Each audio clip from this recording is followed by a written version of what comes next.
If you guys want coins for FC24, make sure you check out MMOEXP.com. Their link is down in the description. They're very fast, they're very cheap, they're very reliable, and if you use my code Rema, you can get yourself a lovely 5% discount. So what's up guys, it's Ash here and welcome back to a brand new video. Now I hope you guys are all having a fantastic day so far. In today's video guys, we do have some tactics for my personal favourite formation in the game. It has been for quite a few years now. It is the 4-2-3-1 narrow. Now the reason I like the 4-2-3-1 so much is because it's really well balanced in many different areas. So it's very good in the attack as well as being very good in the defence because of the two CDMs and that. It's also good at going out wide because of the wide cams, but then you can also play through the middle as well. So it's just really balanced in pretty much every situation, which is why I pretty much lean to it every single year. And yeah, I have the tactics to share to you guys, and I hope you guys enjoy. Please be sure to drop it a thumbs up, as it does really help me out, of course, and don't forget to sub to the channel if you are new. And yeah, let's get right into the video guys. So starting off with the tactics today guys, for the defensive style we have this on balance. Now this is the same as always for me. The reason I like balance is because I find it to like give you the most control over your defense, if that makes sense. So if you want to go out of your way and press your opponent, you can do that manually, and then if you want to drop off and maybe be a little bit more passive, you can also do that. So balance does give you the greatest control, which the other settings might not give you. Now that being said, if you want to use pressure tactics because that's something you're more comfortable with, go right ahead guys. Moving on to the defensive width guys, I have this on 45. Now the reason we do this is because we want to be primarily narrow and compact through the central areas. We don't want our opponent to pretty much have a free run at our goal and be able to just completely pass right through us because our defense is too wide. So we want that nice compact defense to block out all those attacks through the middle. However, we still need that higher width at like 45 as opposed to like 30, so we can still cover the wider areas in case an opponent goes for an attack down the wing, which, let's be real guys, in FC24 that's all a lot of people will do. So it's really nice and balanced.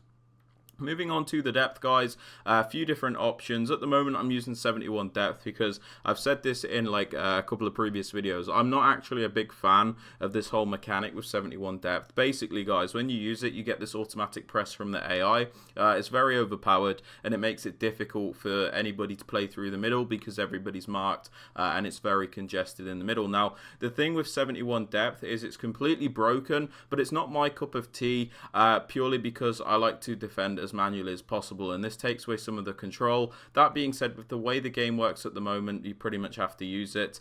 You can lower it though, like I said, to like 60 or 55 if that is something that you would prefer.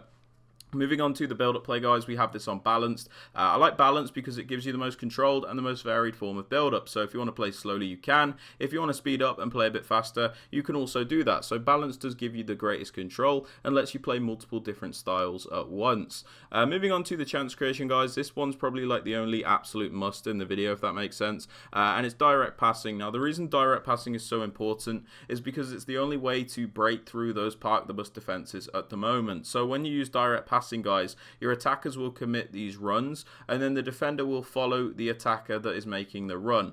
Once the defender has overcommitted like chasing the attacker will then make a track back run so you can cut back to them and the defender is out of position. So that is like the gist of how this tactic works. You can also get like the 1v1 isolation plays because your players often back up against the defenders, which is another very strong thing. And yeah, direct passing, absolute must in my opinion. Moving on to the attacking width guys, this has to be higher than it would be in previous years because, like I said, it can be very difficult to play through the middle in this game. So we need to have at least a decent width. So I have 58 width, so we can still go down the wing when we need to, but at the same time we can still sometimes play through the middle when it is available. So very nice and balanced. Players in the box guys, you can do what you want for this, but I just have it on 6. This is just so I can get, you know, a few players into the box, but we don't end up overcommitting our entire team.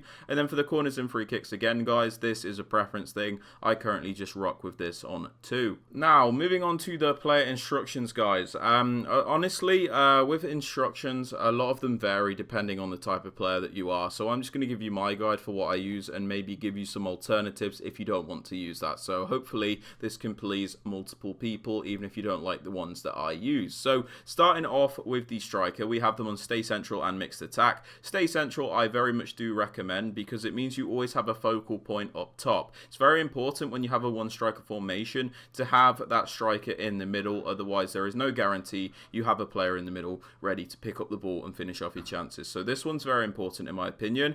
We also have him on mixed attack as opposed to get in behind. Now, I like mixed attack with one striker formations because I feel like I get more out of the player and they're not as isolated. If I just send this player getting in behind all the time, he can get very isolated from the rest of the team and not really do too much. But with mixed attack, they get involved in the build-up. Other times they'll get in behind. You just get a lot more out of them. If you want to use getting behind, it's a very viable option, but it's not always for me. Moving on to the cam, guys, we just pop him on get into the box for cross. Now, this central cam here has a bit of a free roll, you know. He's like the creative player in the team, so we kind of don't want to restrict him all that much. The only thing I would suggest is get into the box for cross so that he is not hesitant on getting into the penalty area and helping you out there. So that is the only instruction I pop on that cam.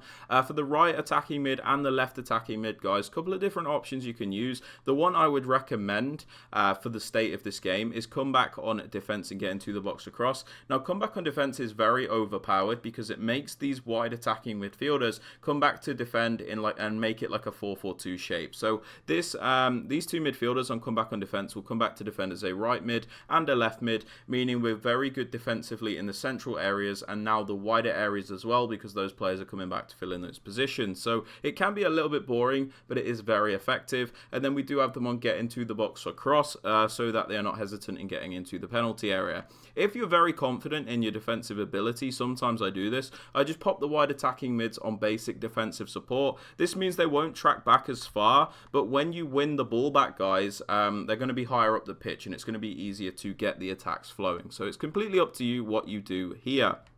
Moving on to the left CDM, guys, I use a more defensive-minded midfielder, like an out-and-out CDM, somebody that's just going to defend and stay back. So on this player, in my case, Shuameni, we have him on stay back, cut passing lanes, and then cover centre. Stay back, pretty self-explanatory. We don't want him flying forward if he is the more defensive of the two. Cut passing lanes is great because it means they'll always look to intercept those passes, help you regain possession, and get your attacks going from there. And then cover centre is very important because we don't really need this player covering the wider areas if we've got the wide attacking mids coming back to cover those areas. So we want him to primarily cover the central areas where there is nobody else doing that. For the right CDM, guys, I use a more box-to-box style midfielder. So this is somebody that will attack and defend for us and have a bit of a free roll. So I just completely leave them alone so that they're not restricted in what they do. And the only thing we change is cover center. So like the left CDM, they will cover that central area as opposed to the wing because as we've established, they don't need to cover those wider areas as a result of the midfielders coming back. For the fullbacks, guys, whichever one is your most attacking minded fullback, in my case the left back, pop them on balanced attack and overlap. Now this is really good because it stretches out your opponent's defense. When you're a player, when this fullback's going on that overlapping run, it completely stretches out the opponent's defense and gives more space for your attackers to get in between the lines. It's very good, especially if you have a player like Havertz who has that whipped pass plus play style. You can make them overlap and then whip a ball in like that. It's just a really good instruction, man, and I still don't see a lot of people using it. So whichever one's your most attacking fullback, pop that on them. And then for the other fullback, guys, pop them on stay back and overlap so you always have at least 3 defenders back at a time. And then when you send them on that run forward, like the other fullback, they'll make that overlapping run to add the width. For the 2 centre backs, of course, we leave them alone. And then the keeper, I leave them alone, but you can do comes for crosses and sweeper keeper if you would like. But yeah, guys, they are my tactics and instructions for the 4-2-3-1. If you guys have found this video useful, please be sure to drop it a like. It does help me out massively. Sub to the channel if you are new, and don't forget to turn on those notifications. And with all that aside, guys, I hope you have a fantastic rest of your day, and I'll catch you all in the next video. Peace.